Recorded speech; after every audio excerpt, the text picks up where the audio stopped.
Hello, Assalamu alaikum everyone. How is everybody? We are live, and I think Team Neurodiversity has been live at this time for the first time.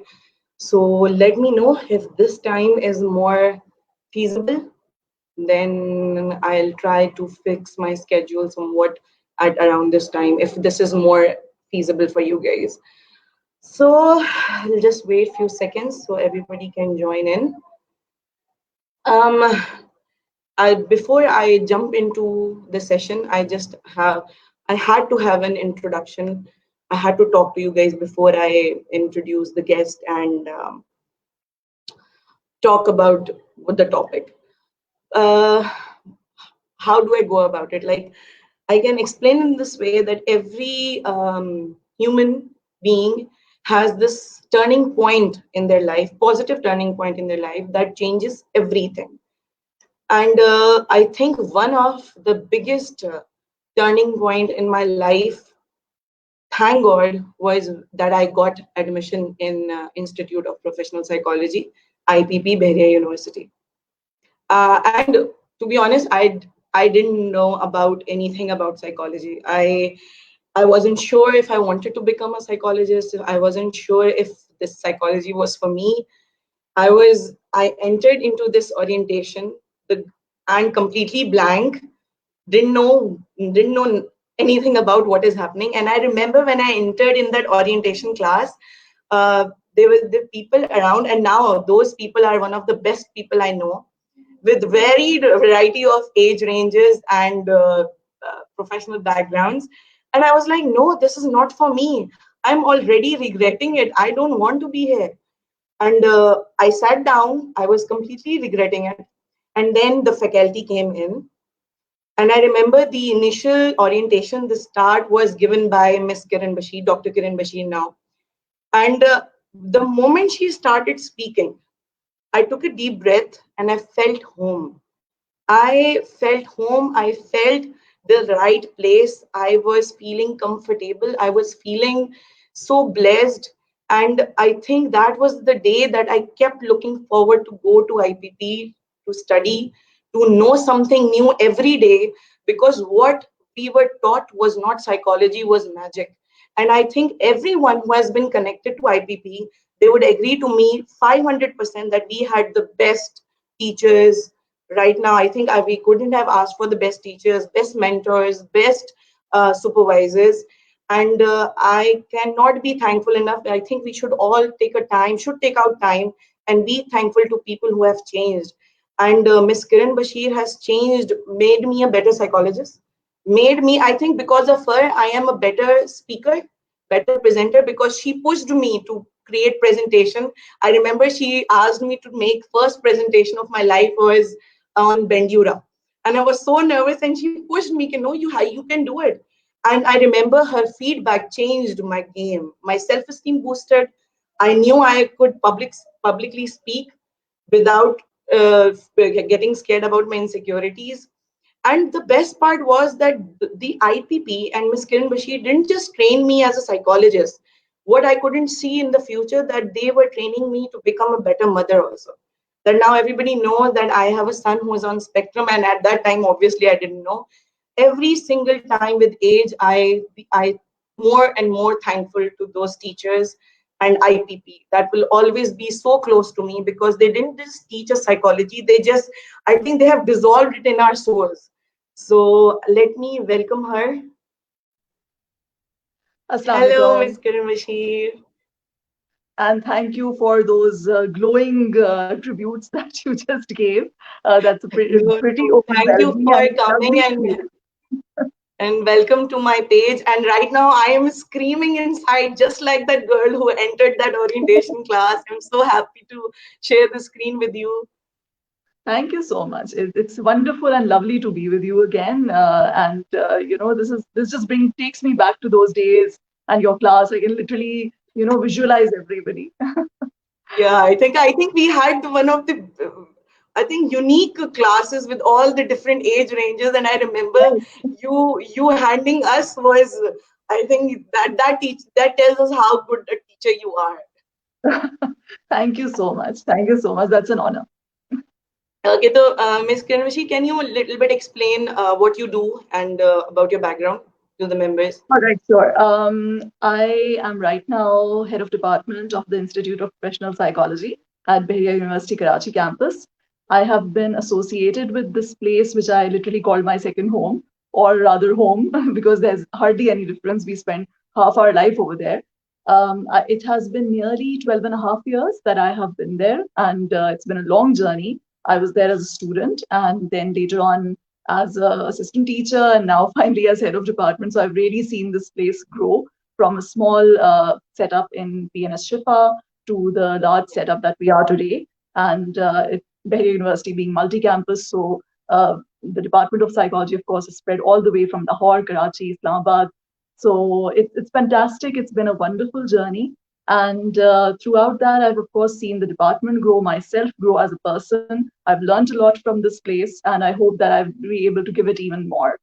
And in terms of professional life, psychology, of course, has always been there in my life. But much before that, it was poetry, it was literature that I think was the basis for me always for psychology. Because the emotions that you feel, the way that you emote, the way that you express yourself, I think that language of literature it can be the basis for all the feelings that you would ever have. So that has always been there. It's in my blood, literally. My father, my mother, they were both artists. They were both into the literature and the field of arts. So that's about me. And of course, psychology owns it all. So that's me. And looking forward to today's session. Thank you so much, Ms. Kiran Bashir. Okay, let's with the start. The topic we have is positive psychology. So, can you explain what positive psychology is? Okay, I'm so happy that you've chosen this topic because positive psychology has always been this pet subject of mine, which I love truly and I totally believe in. It has taken a very interesting turn over the course of, I would say, from the year 2000 till now, because positive psychology very recently emerged. And it was due to the efforts of all those people who felt that psychology in generally keeps focusing on all the negativity and it keeps focusing on diagnosis, it keeps focusing on all the things that we're doing wrong or the things that are going wrong in our lives. But there's so much that we actually do well in our lives, and there's so much that we learn from the way that we cope, the way that we emote, the way that we are looking at things, our strengths, the way that we're, sometimes in that state of flow where nothing really matters. Whatever we're doing with passion. We're doing it and we're completely immersed in it, completely enjoying it, whether it's a good book, whether it is perhaps, even a good TV serial. And that's us at that moment. That is who we are.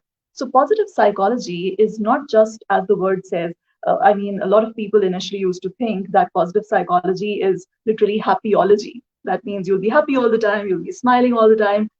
Trust me, if you were to do that, you'd be in a manic state. So that's not what we want you to be in. Yeah. What it really means is to understand what we are doing right in our lives and how we can perhaps continue to do that and make our lives more enriched, more fulfilled, and be better people as a result.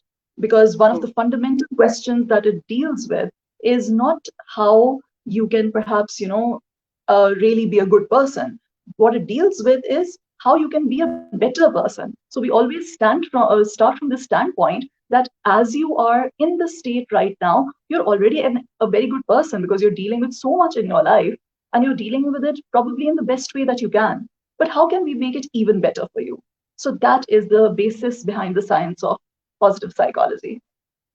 And I think that is why the word is given to this field, positive, because we are trying to make ourselves better in a positive Yes. way. So, how is this different from positive thinking?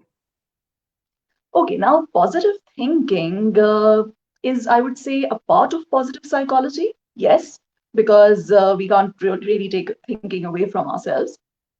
But positive psychology is more than thinking. It encompasses the way that we behave, it encompasses the situations that we encounter in our daily lives. It looks at things like, life satisfaction and the meaning of life as well.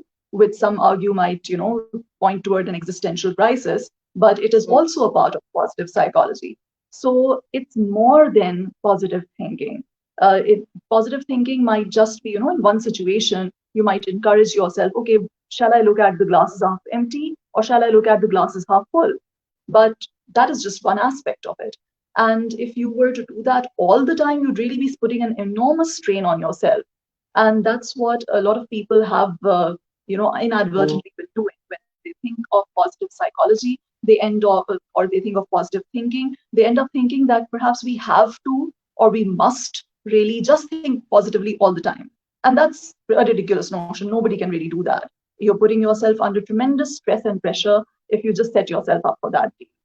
So positive thinking is one very small aspect of positive psychology, not the whole. Okay, so how can this improve our lifestyle? Positive psychology or positive thinking?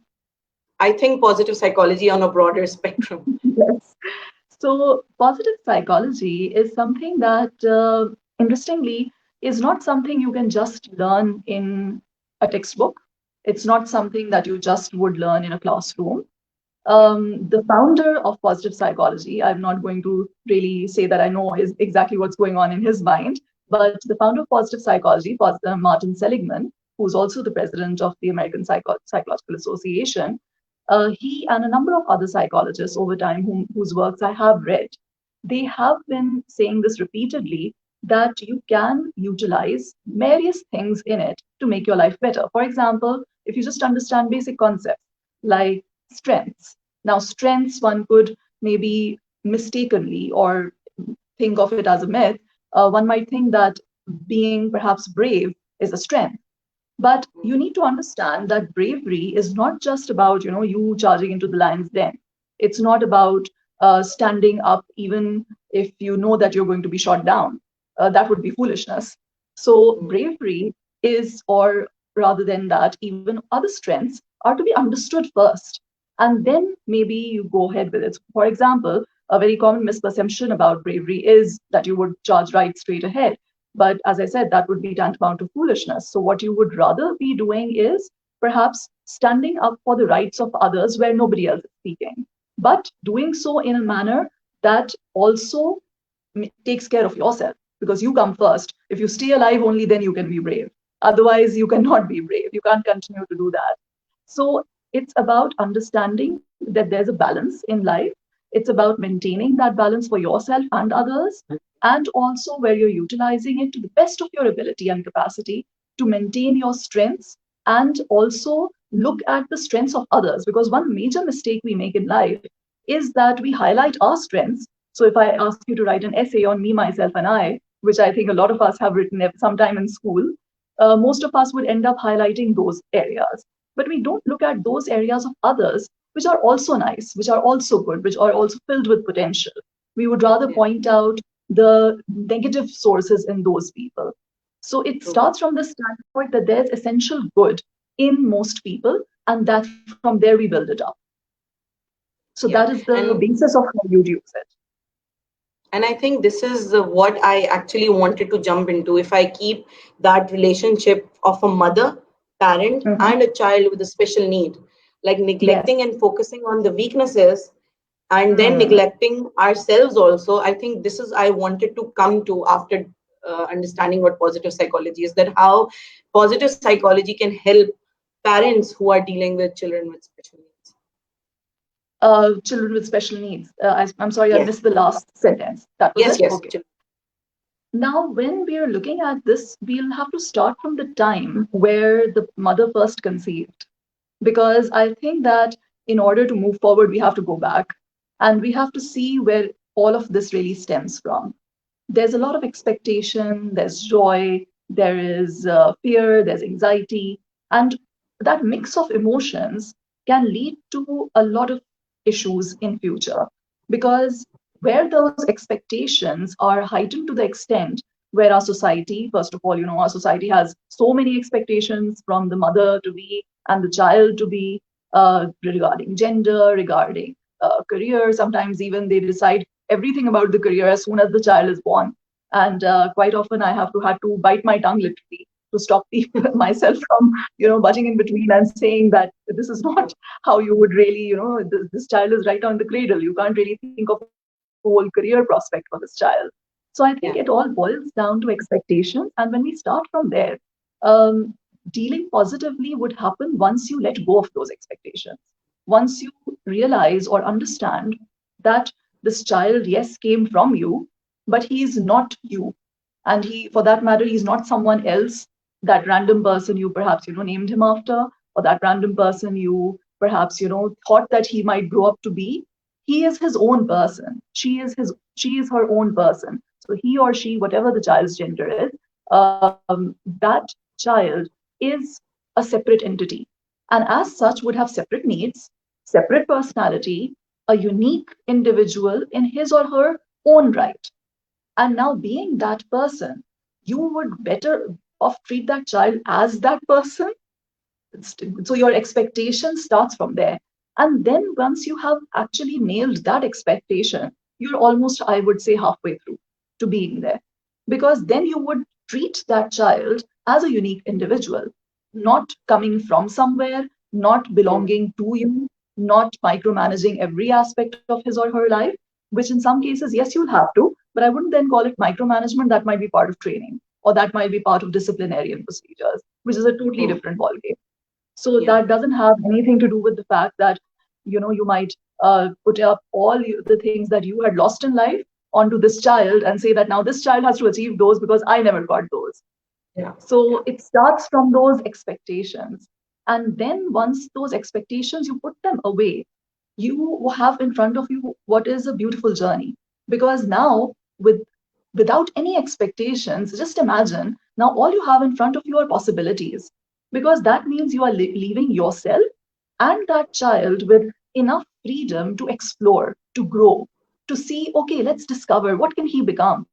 Oh wow, he can color Mm. so well. Oh, he chose the color red and not blue. What does that mean for him? Maybe he's attracted towards certain things in life.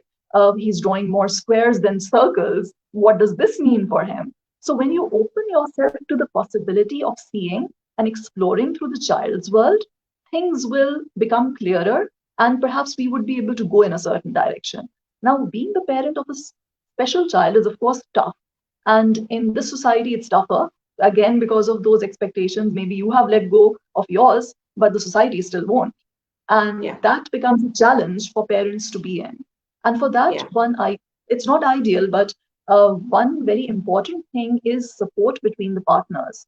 So the mother-child bond is important, of course, but before that comes the husband and wife bond. If that husband and wife bond is not strong enough to sustain the additional emotional pressure that will come from society, that will come from people saying things, आप लोगों के मुंह नहीं बंद करवा सकते. So बिल्कुल. when all of that comes in, then the partner support becomes absolutely essential.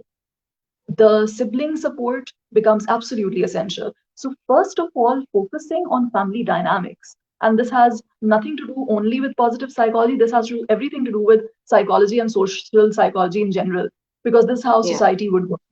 So this is not Yeah. just about positive psychology anymore. This is about how that family dynamic would then translate itself into understanding a person better, into understanding the developing child and his needs better, and also taking care of yourself.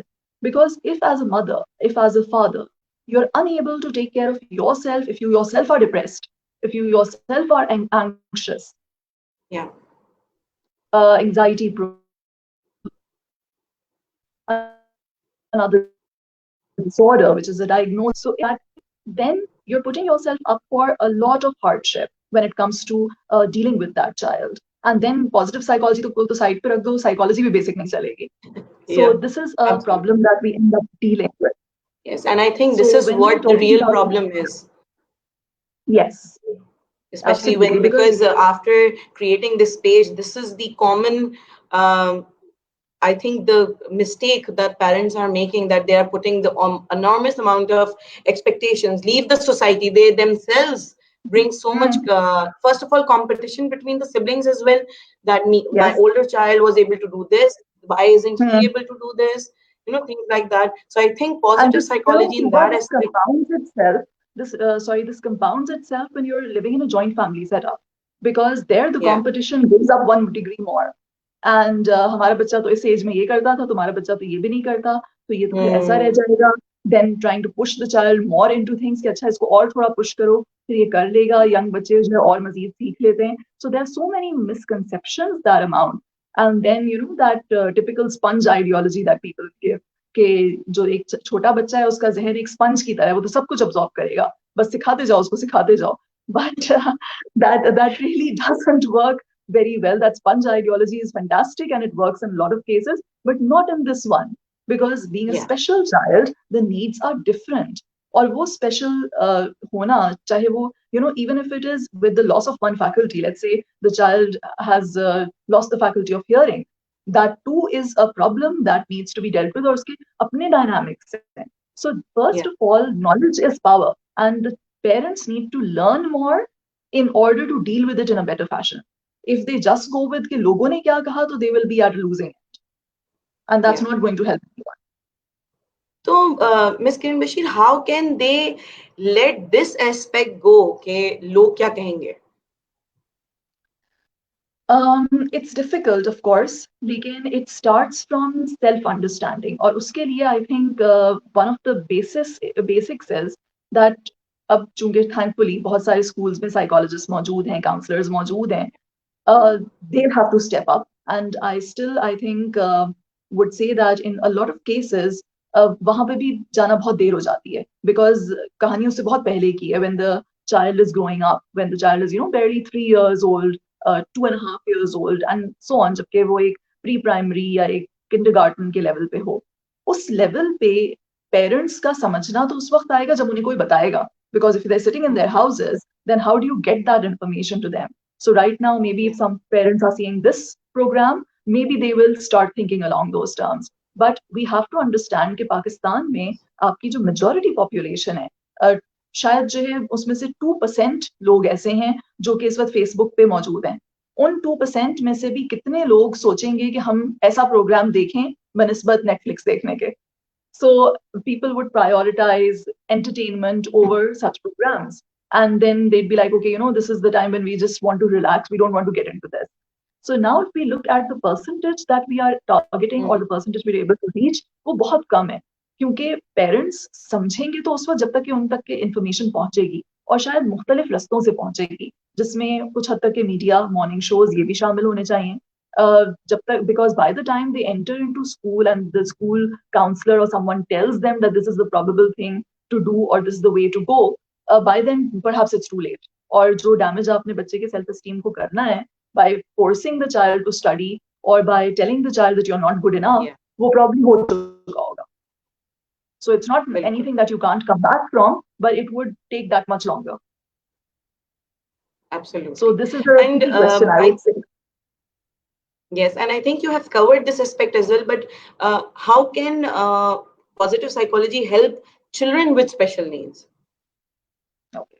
That is a very good question, because positive psychology में कई ऐसे aspects हैं where children with special needs can benefit. Now that also is age dependent, I have to say that, क्योंकि जो concepts positive psychology के हैं वो थोड़े से abstract हैं. And when I say abstract concepts, for example, the concept of happiness, for a special child who is still learning about what makes him happy or what joy is, initially he just recognizes that emotion using a smiley. That smiley face, smile means happiness. But a special child understanding the dynamics of that happiness and understanding the difference between a fake smile, a smile that is genuine, a smile that is sarcastic, a smile that is coming from the heart, or a smile that is just okay, Mona Lisa smile, so okay, fine, I feel all right about it. These dynamics are felt. It's not that a special child, and I'm talking about a lot of children with autistic symptoms or who are on the spectrum, or those children with borderline intelligence issues, and so on. So when we're talking about such children, it is not that they don't feel it. They feel it, but they don't know how to communicate or translate that feeling into words, and then those words into thoughts, and then that thought into speech, where it comes out as, this is happening. So that analytical link is sketchy at times. It's not the case in a lot of ways, but it is sketchy at times. And they do feel it. And but the fact that they're not able to put it into words, they're not able to share it with another, that makes it all the more difficult. So the way positive psychology could help them is where parents and caregivers are able to understand the aspects of positive psychology that would be most applicable for them in their lives. Such as, if the concept is of happiness, then perhaps a parent, teacher, or caregiver understanding or working with them in such a manner that they are able to see the day to day little benefits or little areas of bliss that they have. That would be a step toward gaining happiness in the long run. Because let's say if every day a parent just asks them, for example, at night, maybe they're telling them a bedtime story. And in that bedtime story, that there happens to be this, maybe animal, let's say it's a lion, and that animal faces a lot of problems in school. But then later on, there's this one person, one little giraffe maybe, who helps out the animal in some way. And then you kind of ask the child, okay, now how did the lion feel then? So it's a step toward making them understand their emotion. So storytelling can be a very good example of this. Also, along with that, we have a little exercise in positive psychology, which is called the three blessings exercise. Now, for adults, it goes something like you, at the end of the day or during the day, you think of three things, or you think of that one thing, jo ki agar nahi hoti, if that was absent or missing from your life, then it would perhaps make your life 10 times worse, which means that probably it is a blessing for you. So those are those little things. So for example, right now I have electricity. That's a blessing. But if I would end up saying that, the camera quality is not good, then I would just be looking at the bad area of it. But I have electricity. I'm able to talk to you in this moment. I am able to convey my voice to you. I have a fantastic right now, Allah na kare usko kuch ho, internet connection. So I'm able to, in this moment to consider these as my blessings, that I'm able to communicate all this to you this way. And even StreamYard, for that matter, is a blessing because we're able to use that medium. So if you start counting or thinking of blessings, then you'll find several. But if you just keep pointing out the negatives, then you will be stuck in that eternal loop, which will be never ending. So teaching children along that manner, that, counting your blessings is also something that, especially in the case of special children, would serve a dual purpose. First of all, it raises their self-esteem. And then it teaches them the basis of gratitude, that there are so many things to be grateful for in life. It's because there are too many people around them who will be making them feel bad, especially with regard to their progress, especially where they're comparing their progress with others. And in a lot of cases, as they grow older, when they reach adolescence, that is the time period where, with the hormonal fluctuations, with puberty hitting them, a lot of these feelings become apparent through irritability, through violence, through especially if the person is literally on the borderline area. There's this little step which will make him, go further from the category of mild to moderate, but that person is literally in the mild or borderline range. These symptoms of irritability, they worsen because there's so much that they understand and they feel that we are perhaps incapable of, or that log hame kamtar samajhte hain. This intensifies any hormones that might be coming up during puberty into a more violent outlook. And this has been apparent in so many studies around the world. So I would say that, there can be countless examples. If you want, I can give you a few more. But right now, if we focus on this only, happiness, gratitude, counting your blessings, these are just a few of them. And of course, even staying in the state of flow, for example, that if you're enjoying an activity, just being immersed in it, enjoying it, keeping on at it, that can also be amazing. So for a child who actually enjoys drawing and painting, taking that activity away from him or her while he's fully immersed in it and just stressing on the fact that you have to do your math sums, you have to do this, that might be very discouraging for a child. Because what you've done is you've taken away that state of flow and replaced it with something that was undesirable. So even what he was doing will now become a source of irritation for him. And he might perhaps stop taking that interest in the drawing and painting that he was initially taking interest in. So Absolutely. sometimes that can also be detrimental. So I would say that parents would need to seek, or even teachers for that matter, would do better to have, a person who is very well understanding special needs of children, and also understanding psychology very well, in order to train teachers properly. And also along with that, the parents would need to perhaps be in touch and touch base with the psychologist from time to time, in order to understand or report on whatever is happening. So that, and this is not a process that's going to be just, you take a few sessions and off you go. It would be a Mm, lifetime process, where if you start with a case with one psychologist, you will have to have frequent follow-ups, and perhaps then after a time period, maybe even later follow-ups, but they yeah. will have to continue, so that you know where the child is heading, or at least you should be aware of, those what we call those little red flags, so that you know that Mm, if something's going wrong in some aspect, what to do about it then, or what even wrong looks like. If the child is behaving in a certain way, is that yeah. perhaps a red flag or not? But in order to do that, you first need to have that knowledge yourself. Absolutely. I think the most important part that you said, that if we, the part you said about focusing on the good part, that if that was missing, even it was like electricity you mentioned, that will create such a huge difference. And when Oh, we yeah. practice that as parents, I think children will learn, and I think children will learn more from modeling. If we are Mhm. incorporating it in our life, I think children will understand more, Absolutely. because then I'll Absolutely. stay happy, then that will be transferred and projected to my child, and then they will be happy. So I think this is a very important aspect. Because these are all those emotions. They're basic emotions like anger, which you never have to learn. Nobody teaches you how to be angry. You are just angry because you are angry, and that's something that comes from inside. But the Yeah. emotions like the higher order emotions like gratitude, like forgiveness, even those are emotions that you learn. You learn to forgive others because somebody first of all modeled it for you. So you're absolutely spot on and right when you say that modeling is important. So, whatever the parents model as, the special child especially will learn that.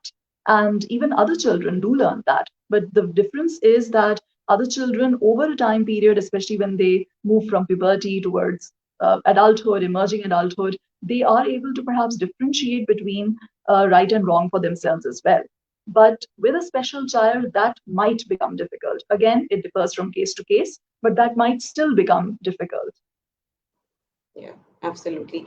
And the next question is around the goals that a family should set up to provide like a safer and more comfortable environment of the child. So, what should be the basic goals? Okay, could you elaborate that a bit for me when you say goals? What do you mean by that? Like providing, for instance, even if it is collaboration between the family members, how Mm-hmm. should they do to help the child? Even if the child, for instance, there are many parents who, when they take the child to the therapy, they don't Hmm. incorporate anything at their home, in their family life. So how can they set some goals, essential basic goals, in which the child, a special child, feels more safe and more Hmm. comfortable to express? I think what you're asking right now ties in with something that I mentioned earlier, which is about knowledge being power and everybody in the family being on the same page regarding what needs to be done in this respect, especially if there's a special child who, lots of people might have had lots of dreams and aspirations. And now, if they're trying to fulfill those dreams with the help of their child, the child is not a vehicle for your personal failures or your personal ideals. The child is a child, and that child is a unique person, has a unique personality, a unique entity. Now if they start from that standpoint, I think half the problems will be dealt with. But the problem Yeah. occurs that most of them do not begin from there, and they start from this view that हमें इसको अब कुछ बनाना है, और वो कुछ Mm, बनाने में बहुत सारे एरियाज उनके डिफर कर सकते हैं. In our society, a huge problem I have faced myself while dealing with the parents is where a husband and the wife, their interests don't really match, and that becomes then a disastrous situation for this child to be in, because quite often the husband, being head of the family and also the one paying for the sessions, feels that he is the one who will have to make all the decisions, but most of the time he doesn't even come in the sessions. So then what ends up happening is that we have this Chinese whisper situation where the mother who comes in yeah. the session ends up Mm, saying things to the father, he understanding yeah. half of it, not understanding half of it, and relaying back half of it with his own modifications, deciding what to do and what not to do. So that, let's say, if I give an idea of, positive affirmations, and positive affirmations here means that the child might pinpoint some of his own strengths with the help of the mother, or he has pinpointed it with the help of the therapist, such as, I am good at art.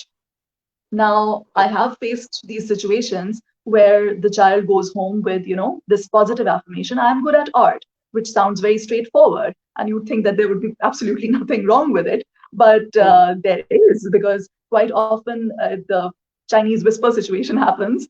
And after that, what comes back to me is this, thing that, why are you only focusing on art? We want to make this child good at studies. So, well, you want to make this child good at studies, but it's not that I can suddenly magic the child into becoming good at studies. Let's focus on what he already has rather than what he doesn't have. So I have faced that this is the part where often. I think you have said it very clearly that this is the main struggle. This is a big struggle, a big challenge for therapists, because in order to communicate the message, and then let's say if you manage to get both parents in the therapeutic process, I've even faced this, that living in a joint family system, they have dada dadi, they have, chacha, taya, pupi, whatever, whoever is around them. And now those other people cannot be, as the parents said, that they cannot be told. In some cases, we find instances where parents are hiding that they have a special child, because the mother feels that she will be blamed for giving birth to a special child. Right. So the mother ends up hiding it all along and just saying, oh, he's very weak in studies. Oh, he needs to try harder. So it's one story in front of the grandparents, and it's another story when she comes back to her room, but the child is not always in the room. So it's a weird struggle that you enter into. So there are too many family dynamics and family dramas that happens between the child, the parent, the joint family, and sometimes even where the dada or the dadi end up saying things to the child that you had told the parents not to say. So now the parents have enter into another struggle with their with their parents, or with the grandparents of the child, where they tell them, and then they are here, हमने तुम्हें भी तो बड़ा किया था. So तुम्हें जब बड़ा किया था तो तुम्हारे बच्चे क्या चीज है? So this is something that again, it's a challenge, I would say. And I think I think reality. 90% of my members would relate to that. And this is not textbook at all. I mean, you hear in textbook that, do this, do this, do this, manualized approach, and everything will be fine. But you enter into the field, and this is what comes up, because these are the real on-ground situations that we have to deal with in Pakistan. So in that scenario, when you ask that question, the answer is not simple. I cannot give a straightforward answer कि ये कर लो और सब सही हो जाएगा, because कई दफा हम करते हैं और जिस तरह से हम उसको करना चाहते हैं वो वैसे नहीं होता. So we will always have to keep in mind that we will go with perhaps, low intensity approach, basic things such as maybe positive affirmations, and then slowly building it up. And this is not going to be an overnight process. A lot of people come in expecting कि बस therapy में आए, हमारे 5-10 session करके हमें five करके भेज दो, इतना लंबा क्या चल रहा है. लेकिन उसके बीच में what they don't expect is कि ये सब भी आएगा. तो ये सब जब आएगा तो उसके साथ उस वक्त फिर डील करना पड़ेगा. And for that, we need to give it time. Absolutely. And especially when dealing with children who have special needs, they have their own pace. They have their own, speed of understanding. So we should understand that also. And I think the way you said it was so brilliant. The way you said it was so brilliant that if we keep the expectations aside, what we see is possibilities. And I love the way you said it. I think this is what we need to understand. And when we see our child with possibilities, I think this is what the more with the gratitude, I think this is the best benefit and the positive thing that we can focus on as parents. And when you talk about pacing, I just recalled something else, because I've been dealing with a couple of cases like this. And one struggle again was the idea of pace. Because let's say if a child is not good at, and we're talking about, borderline intelligence perhaps. So in that case, perhaps the child is not good at a variety of subjects. Now, as soon as we started, and we leaving positive psychology aside for a moment, I started working with, just general counseling or general techniques of learning, which are cognitive strategies. And they were working well for this child. In a couple of cases, I worked with different children. And now those children, when they started working on one thing, the mother or the father would come up and say, "Acha, ab ye to kar rahe hain, iska kya hoga? फिर अच्छा ये कर रहे हैं, अच्छा फिर उसका क्या होगा?" So it's like they want you to adopt a multifaceted approach that is three pronged or four pronged, and it deals with everything at the same time. But that can't really happen. And sometimes one has to understand. And I would say that intelligence is largely misunderstood because generally people think of intelligence as this random number that occurs in time and space. And magically, if it's 100 or if it's a 110 or if it's an 85, that number magically represents everything about the child's brain. So if you have one brain, you have one number. That's all that people might understand about intelligence. But it's not, again, as simple as that. Intelligence is also multifaceted. A lot of people don't even know, or they don't even think in this way, that spatial intelligence, which helps you, move your body in different dance forms, which allows you to move simply, that movement is also integrated with intelligence. And that is a separate intelligence altogether. So a child might not have to be good in studies, but he can be amazing in physical athletics, he can be amazing in dance, but sometimes the societies will simply say that ये तो बेकार चीज है, ये क्यों कर रहा है, इससे आगे क्या होगा. So वो जो कर सकता है उसको भी हम लिमिट कर देते हैं. So we kill what potential he has, and then we expect him to do better in what is a textbook approach toward learning and say that ये हासिल करोगे तो हम तुम्हें मानेंगे, which is pretty redundant. क्योंकि मिस किरण, हम तो उस सोसाइटी में हैं जो ए को ए स्टार बनाने की कोशिश में है, तो वो बेचारे जो कि इस लेवल पे ही नहीं पहुंच पा रहे हैं, जस्ट क्योंकि इनके नजर में A grade is the IQ and A star is the IQ, and the way you said it कि may be they are good at other things जिसमें हम फोकस नहीं करते हैं, क्योंकि हमारी सोसाइटी तो डॉक्टर, इंजीनियर और ग्रेड्स के पीछे भाग रही है. हम लोग हम वही वाली बात है जो मैंने एक मूवी में सुना था कि एक हंटर मारने से तो शेर भी उठ के कुर्सी पे बैठ जाता है. तो हमने ये, लेकिन वो तो ट्रेन्ड कहलाता है, एजुकेटेड नहीं कहलाता. I think this is where the an education हमारे, अब जैसे मैं अगर अपने बेटे की बात करूं, अगर मैं एक खाली रूम में भी उसको रख दूं, he is going to be the happiest human being on earth, क्योंकि वो उस खाली कमरे में भी खुशियां ढूंढ लेता है. तो ये तो मैंने उससे सीखा है. आई थिंक उसने मुझे ग्रैटिट्यूड सिखा दिया.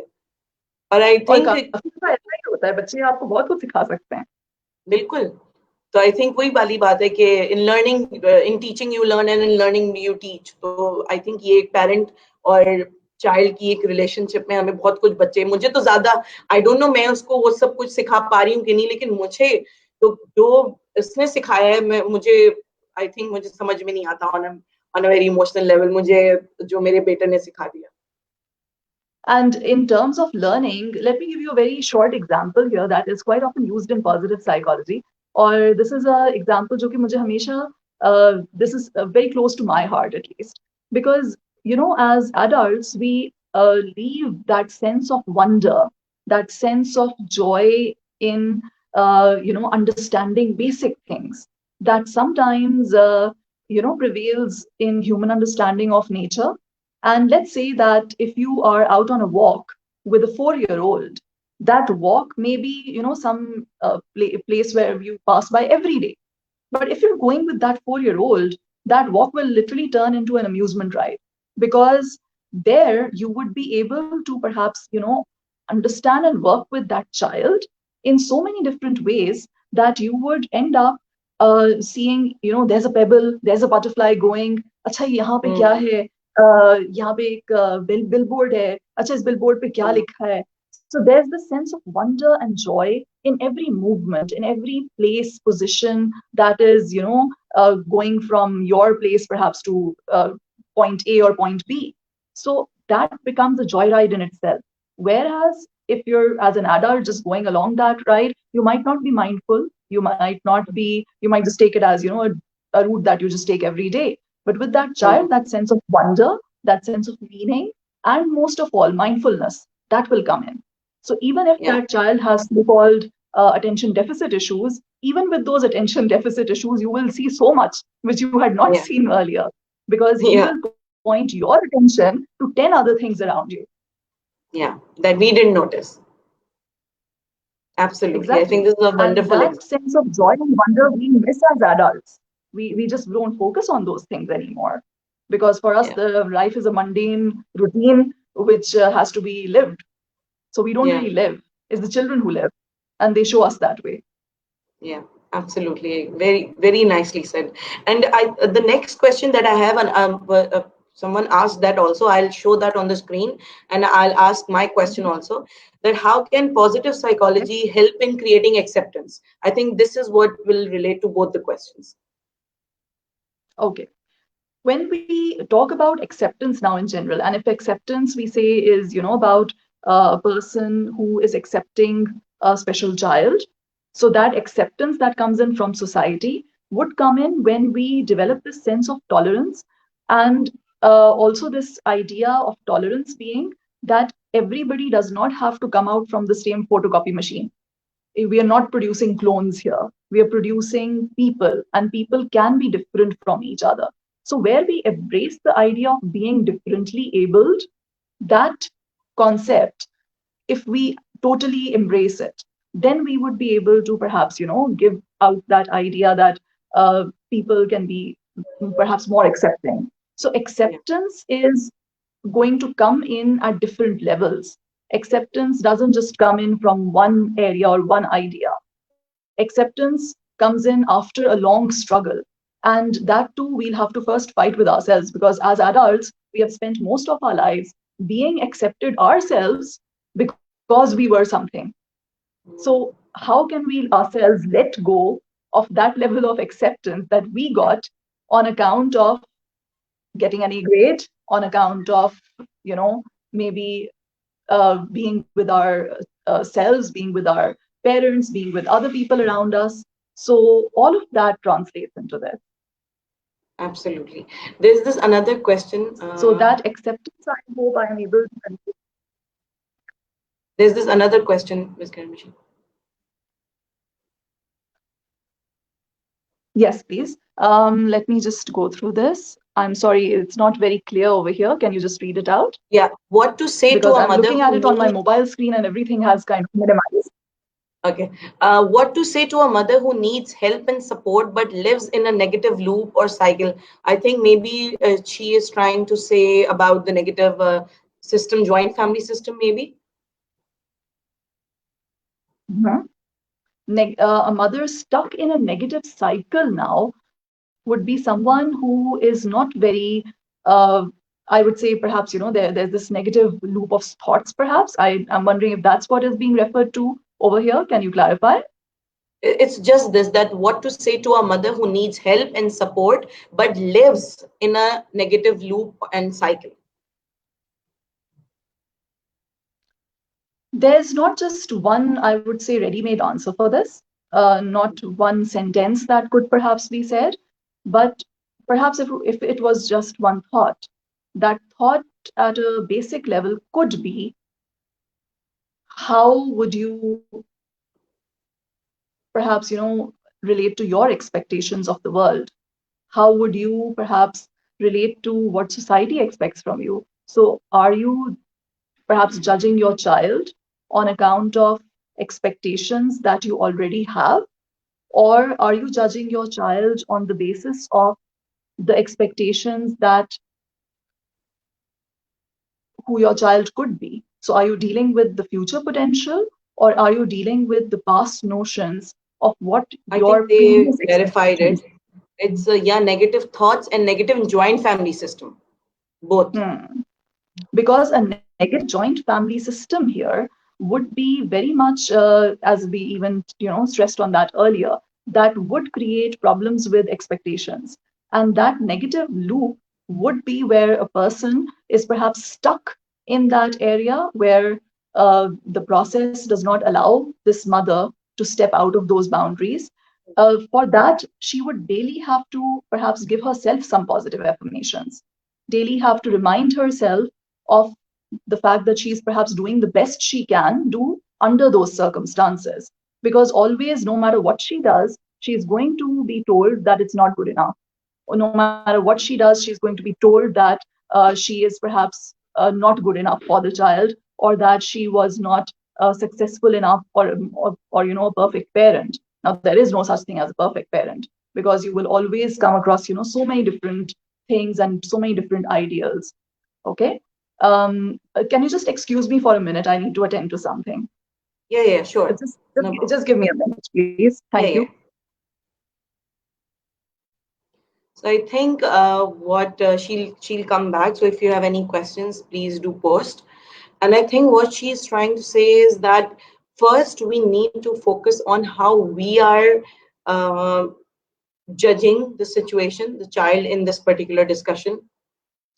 How are we taking it? And trust me, whoever, actually I'm using StreamYard, I'm not able to see the names. So whoever asked this question, I would actually tell you how I did. When I found out about my child, I think that was, and she's back. I think let's continue and then I'll speak it later. Yes. Okay. Sorry, I might have lost out on a few of the questions in between. Can you just ask again? Just that if the mother is stuck in that negative thought, and Yes. especially the negative joint family system. Okay. Now, when a negative joint family system comes in, there, as I said earlier, the mother needs to remind herself all the good she's doing and Mm, all the things that perhaps are going right for her, and also focus in the same way on her strengths, on her capabilities, what allows her to become a good parent, what allows her to become a better parent. All of those things need to be focused on. So this is something that I would stress upon again and again when it comes to working with mothers who are stuck in that loop. Because as I said earlier, हम लोगों के मुंह बंद नहीं करवा सकते. We cannot really ask them to not say certain things, to not do certain things. शायद वो कहीं ना कहीं फिर भी वो चीजें करेंगे. So the next step after those positive affirmations comes with knowledge, because perhaps you cannot fight your own battle yourself by living in a joint family system, but repetition of something coming in from others, coming in from experts, exposure of people to perhaps videos, or exposure of people to write-ups where certain things are mentioned. When data is shown to someone as a fact, then it becomes irrefutable. It becomes very difficult to not say yes to it, or to continue to say, अच्छा ये तो हम ऐसा नहीं करते, हम ऐसा नहीं करते. कहीं ना mm, कहीं आप वो देते रहेंगे, कहीं ना कहीं फर्क तो आएगा. So even बिल्कुल. when it comes to older people who might not listen to you, they might not listen to you, but they find it very hard to refute the views of an expert in the field, or someone, and I'm not just talking about one or two people or one or two instances. Time and time again, if you keep sharing and if you're patient enough, then it will make a difference. But yes, it Yeah. will take a lot of time and it will take a lot of patience. So even for the mother who is stuck in that cycle, I would always say you are doing so much for the person in your life, the child who needs you, the child with special needs.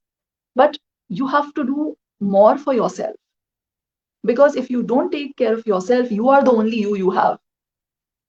Nobody else is going to step up, step into your life and say that, oh, we will share your burden, because they Yeah. can't.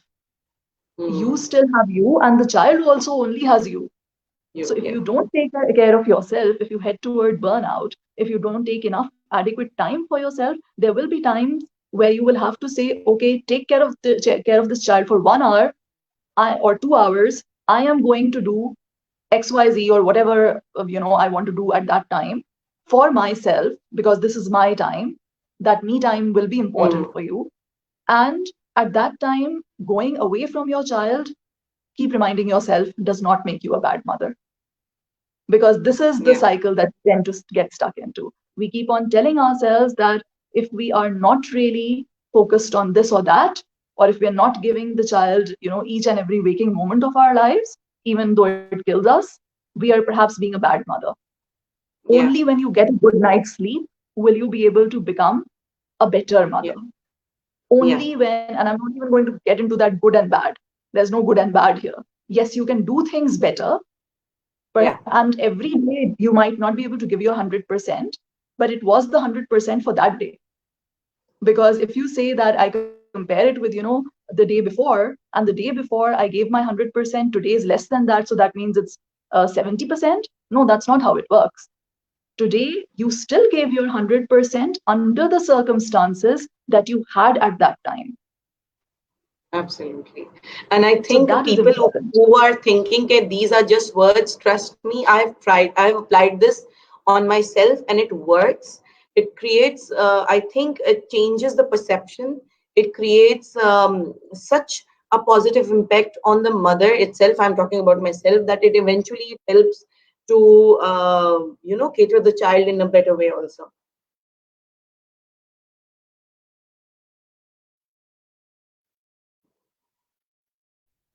Hello. Ms. Kiran, there is one more question. Sorry, I am taking a lot of your time. How can positive psychology help a parent whose child is terminally ill? Hello, Hello.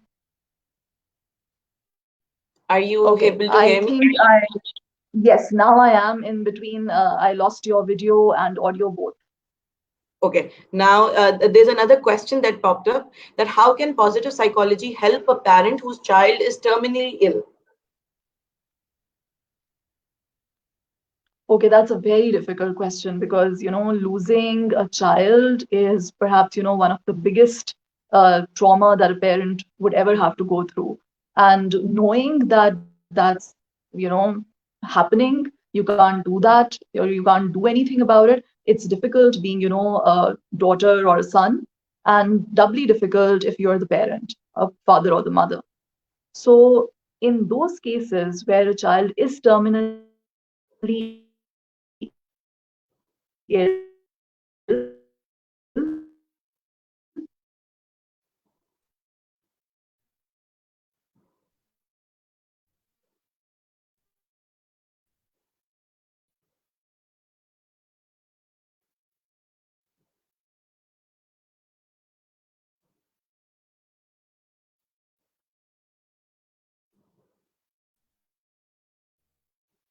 I I wouldn't think, focus on what you should do, but rather what make is any.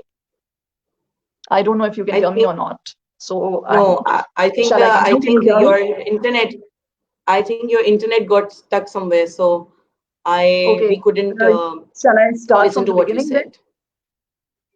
Shall I start from the beginning? You just said that it is going to be difficult either if you are a daughter or a son or a parent. Yes, yes. So after that, basically, I did say quite a lot, but I think I was talking to myself. So I'll just repeat all of that again. What I was saying here was that in such cases, a lot of children who are, terminally ill, uh, the one issue that comes in is lack of preparation. Because now, depending obviously on the age of the child, but some level of preparation is important for the mother, the father, the family, and the child. So the more you pretend that everything is normal, the worse it tends to get as the time nears or as the condition worsens. Let me just tell you a little case here. There was this child who was diagnosed with cancer, and it was cancer that was, well, he was terminally ill, and it was cancer that would eventually kill him.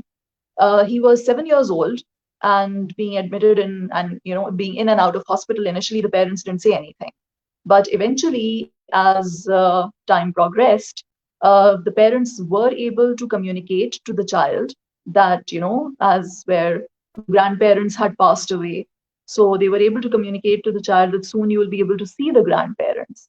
The more they were able to talk to the child using the kind of, easy language that the child could understand, and where the child was able to even, talk about the pain openly and did not feel that the child had to pretend. Because earlier on, what was happening, there was pretension on both sides. If the child would perhaps, not be able to put it into so many words,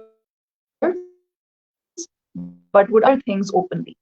And on the other hand, the parents would not share things openly, And they would pretend that, it's just that sometimes children get ill and you'll be all okay and you will be out of the hospital. And they would cry in corners. When they were finally able to grieve together, which was very difficult, but when they were finally able to grieve together, that is what made the last moments of the child's life doubly meaningful. And they felt that they were able to then get over that, sometimes, even enjoy things that the child most wanted to do. The child would write down, the final dreams or things that he or she wanted to have. So when the child is able to openly express in front of the parents, whether it's pain, whether it's joy, whether it's wishes, desires, then at least the parents would know that we were able to do everything from the child, everything that we wanted to or could possibly be done under those circumstances. But there's, of course, saying that it is a difficult process in any case, and there can be no perfect outcome to this, that you would be completely satisfied in the end. There would be immense degree of frustration still.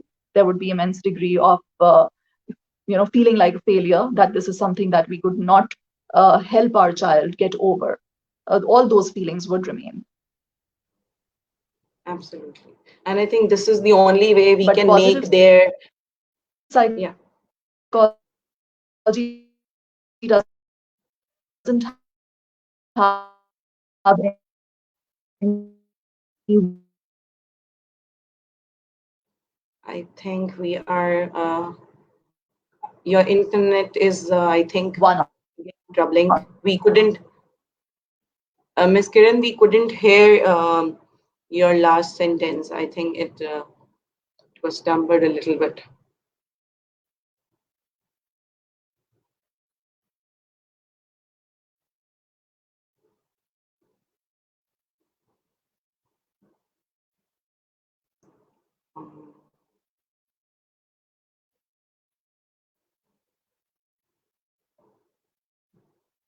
I think her internet is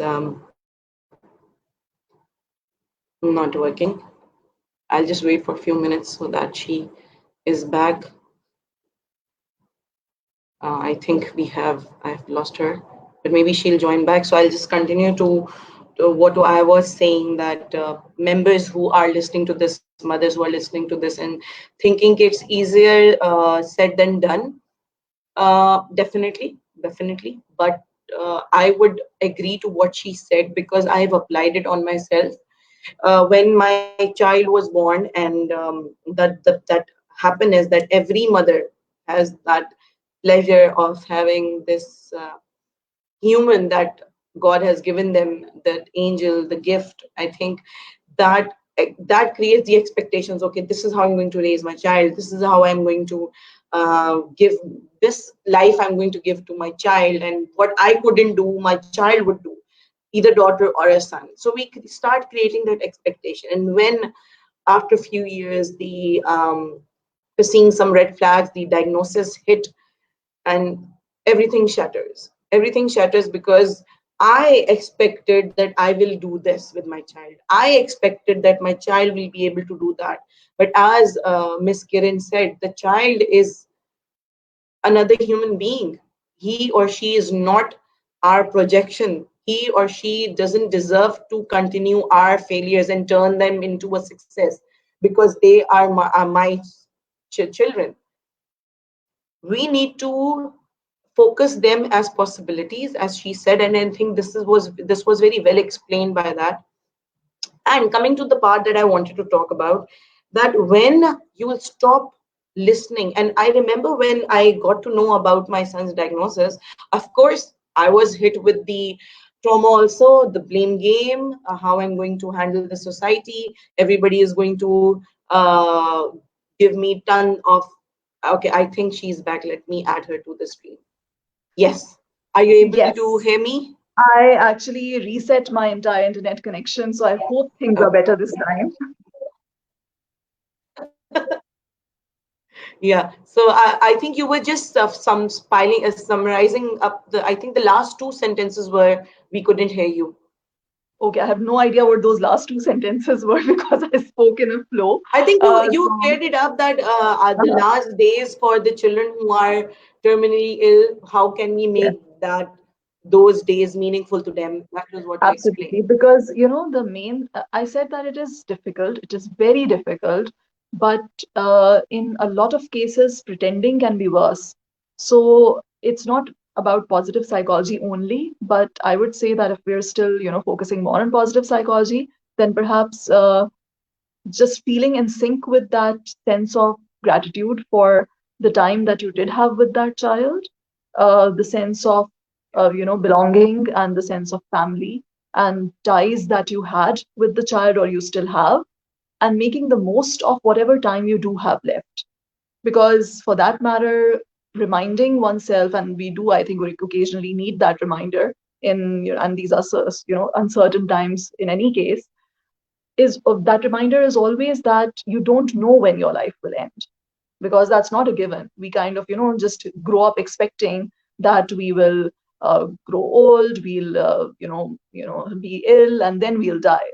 But for a lot of us, that does not Mm. happen. So being still Yeah. remaining in that sense of gratitude, that would be very tough if you don't give it a chance, and if you just continue to boil in your frustration. That frustration will remain. And as one artist even very beautifully, I think, expressed this, there's this hole that remains in the body around the chest area where perhaps your heart was, and a piece of your heart just got buried when you buried your child in the ground. And that's actually very, very true, because it's a part of you that is gone, not returning. And perhaps the only thing, if you believe in life hereafter, would be to hold on to that thought that it's not goodbye forever. It is perhaps goodbye for now. So for most of us who have experienced that sense of loss, that idea can give us a bit of strength. But yes, it is difficult. And also, one aspect that comes in positive psychology would be of honoring memories, and also of honoring the time you spent with that child, because that child came into your life for a reason and perhaps even taught you something. And are you carrying that teaching, that joy, that laughter forward? Or are you now, dwindling into a spiral and going down and down and down and taking perhaps other people down with you? Because then that's not fair to the memory of that child. And for that matter, it's not fair to the memory of anyone. And also, along with that, how far are you able to move forward with gratitude for what you had? Or how far are you using your character strengths? How far are you showcasing your best self still to the world out there? And when we talk about things like meaning of life, uh, is the only meaning of life was or is that child, or there are other children perhaps, or there are other siblings who are also there and they've not gone anywhere. They deserve you as much as that child did. So yes, you lost that piece of yourself, and that's not coming back, but there are others in front of you who love you and who need you equally. So where you say that you have a, because in positive psychology there's this concept that you have a capacity of love. So did the capacity of love just start and end with one person, or do you have room in your heart for more? So I think that's a basic question that positive psychology would still ask, because where there's Beautiful. love there's And I life. think with this, I can recall one of the most, I think the lady that hits my mind with this is Atia, and I really more power and love to her. Oh yes. She is what she has taught me how you can create such a disaster in such a strength and positivity. So if Atia, you are listening to this, where lots of love and power to you. I actually heard something from her a little while ago, and always as moving as ever. And of course, nobody can imagine that amount of pain. But coming through it is something that ideally nobody should have to go through that. But then getting through and also making a life meaningful for so many others, and so many others who are in distress and going forward with that. For that, I would definitely say that, Athiya, you honestly have the respect and heart of so many around you.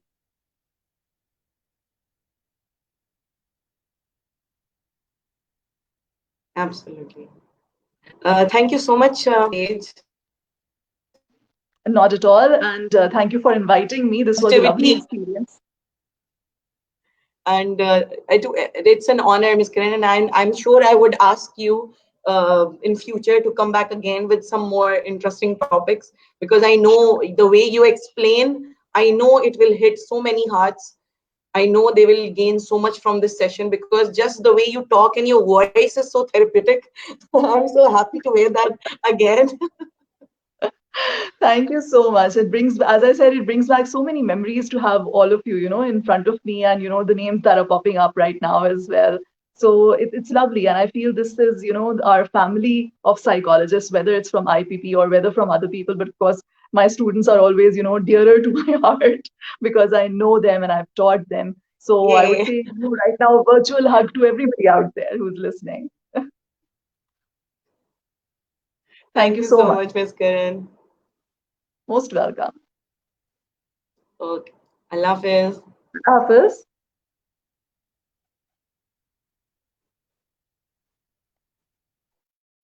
Okay, so I'll just wrap up around. I think I didn't want it to her to go, because she was talking so beautifully, and the things she said, बहुत सारी ऐसी चीजें होती हैं जो हमें पता होती हैं, मगर जब कोई उनको प्यार से समझा देता है ना, तो आपकी बहुत सारे मसले हल हो जाते हैं.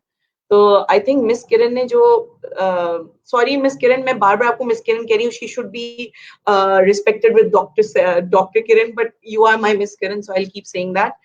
um, she have explained things that we know, and we understand, but the way she said it, I think it will make you understand more.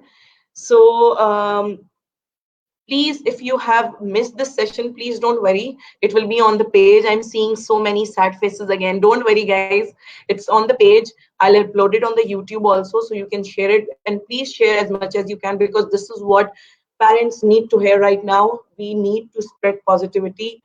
Just I'll cover two concepts and then I'll leave, because I interrupted my thing, that I was saying that what Miss Kiran said, that is not, okay, it's easier said than done. I have applied it on my own. I know it's difficult, as she said, it takes time.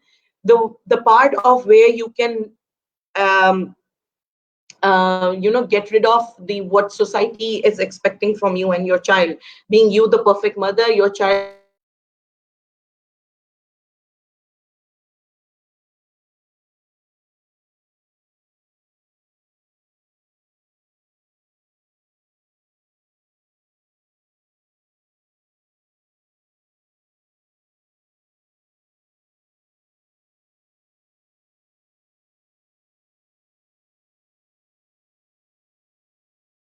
being the perfect nobody is perfect. And what I did was, I also got stuck in that blame game. It happened because of me. I did something while I was expecting. Maybe that happened. Maybe that happened. But what I didn't realize is that thinking about what went wrong will not fix or change the situation. So we need to focus on what we have right now. We need to focus on how my child is full of potential and full of possibilities in a different way. As I say, keep saying it, differently abled, because they have different abilities. We just need to see them as possibilities, so that they can explore, they can express themselves, they can trust you, and they can feel safe within themselves. Uh, so yes, it is possible. You can do it if you apply it on your own. It will take time and it will take a lot of strength and patience, but it will work. People have stopped bothering me, trust me, because they know I have that power in me. I don't care. I know what my child is capable of. I know what my child cannot do and do. So no matter whatever people say, I know my child is capable of something that many children are not. So it doesn't make a difference. Secondly, those who don't know Atia, Atia lost her son, and after that, her son was a brilliant, a very passionate footballer. And what she did was that after losing him, she made him a strength for so many children, underprivileged children. She made a whole football coaching center in Leari, free of cost. People and the underprivileged children were trained there, given uniforms, given there were games that were shown on TV. They were sponsored, and I think this is what Miss Kiran was also talking about, that changing that tragedy into something so beautiful that other people can take benefit out of. So I'll just say goodbye to with this note. I hope this session would have been helpful, and I'll see you soon with another session. Take care. Allah Hafiz.